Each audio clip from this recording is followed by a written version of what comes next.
پاکیزہ، ما احل اللہ لکم، جو حلال کیا اللہ نے، لکم تمہارے لیے، ولا تعتدوا، اور نہ زیادتی کرو، ان اللہ، بے شک اللہ تعالی نہیں پسند کرتا، یحب نہیں پسند کرتا، معتدین زیادتی کرنے والوں کو، وکلو اور کھاؤ، مما رزقکم اللہ، جو رزق دیا تم کو اللہ نے، حلال حلال، طیبہ اور پکیزہ، واتقوا اللہ اور ڈرو اللہ سے، الذی وہ ذات، انتم کہ ہو تم ایمان لائے، بھی اس کے ساتھ، مؤمنون ایمان لانے والے۔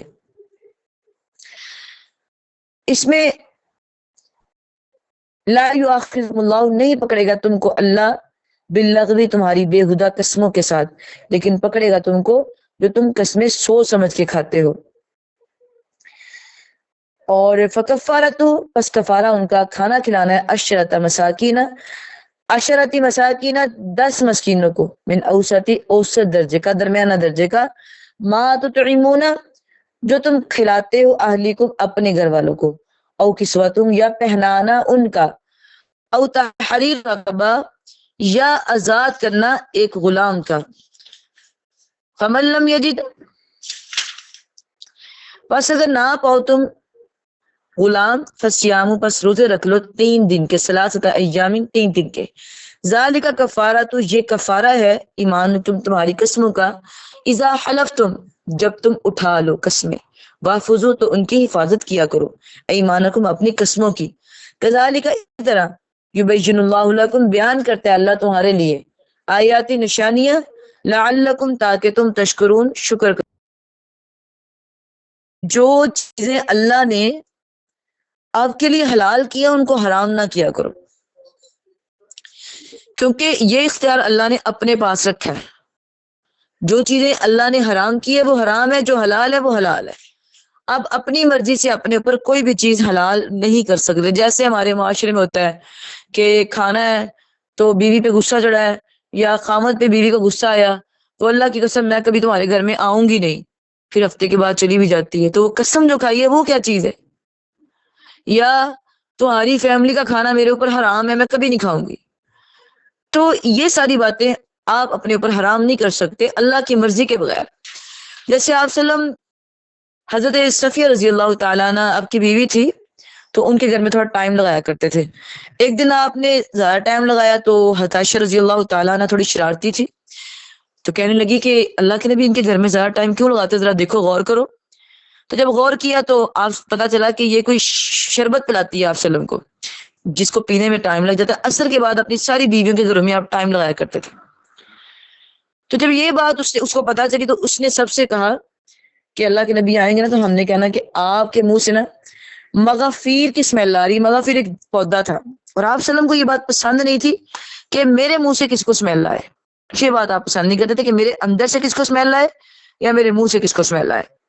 تو آپ کو جب ایک بات کہی گی تو آپ نے کہا ٹھیک ہے، میں تو شربت تھا شہد کا، تو میں آج کے بعد نہیں پیوں گا، میں اپنے پر حرام کرتا ہوں۔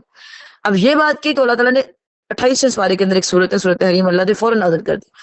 اللہ نے کہا کہ آپ نے میری مرضی کے بغیر کیسے اپنے حرام کر لیا چیز، جبکہ میں نے نہیں کی۔ تو بعد میں بھی لمبا چوڑا واقعہ ختم کر دی گئی یہ بات، لیکن یہاں بھی یہ آپ کو بتانا چاہتی ہوں کہ نبی صلی اللہ علیہ وسلم نے اپنے پر کوئی چیز حرام کی تو آپ کو بھی منع کر دیا گیا۔ اچھا، انہوں نے، وہ اتنے جذباتی نہیں تھے، ان سے یہ کام اگر ہوتے تھے تو ہمارے لیے ایک سبق بنانے کے لیے ہوتے تھے۔ بہت سارے کام جو ان سے اللہ تعالیٰ کرواتے تھے وہ ہمارے لیے ایک سبق بنانے کے لیے کرواتے تھے کہ ہم لوگ اپنے اوپر کوئی چیز حرام نہیں کر سکتے۔ تو اسی طرح کچھ صحابہ تھے، انہوں نے کہا کہ اچھا، اللہ کے نبی نے بڑا ان کو ڈرایا کہ آخرت ایسے ہے، مطلب عذاب ایسے ہے، تو ڈر گئے اتنا زیادہ، کہنے لگے، آپس میں باتیں کرنے لگے کہ ہم میں سے نا سب خصی ہو جاتے ہیں۔ خصی جو ہوتے ہیں نا وہ مرد حضرات، وہ پھر اولاد کے قابل نہیں رہتے، تو ان کو پھر مطلب کہ وہ چیز نہیں محسوس ہوتی، تو کہنے لگے ہم خصی ہو جاتے ہیں، ہم دنیاوی لذتوں کو ترک کر دیں گے اور اپنا گھر چھوڑ کے جنگلوں میں چلے جائیں گے، وہیں پہ رہیں گے، واپس نہیں آئیں گے اور اللہ کی عبادت کریں گے۔ جب آپ وسلم کو اس بات کا پتہ چلا، کچھ نے یہ بھی کہا کہ ہم گوشت نہیں کھائیں گے اور ہم کچھ بھی نہیں کھائیں گے، ہم صرف عبادت کریں گے، ایک نکاح صرف روزے رکھیں گے، ایک نکاح نہیں کریں گے، بہرحال لمبی چوڑی حدیث تھی۔ تو جب یہ ساری باتیں آپ وسلم کو پتہ چلی تو آپ نے ان کو بلایا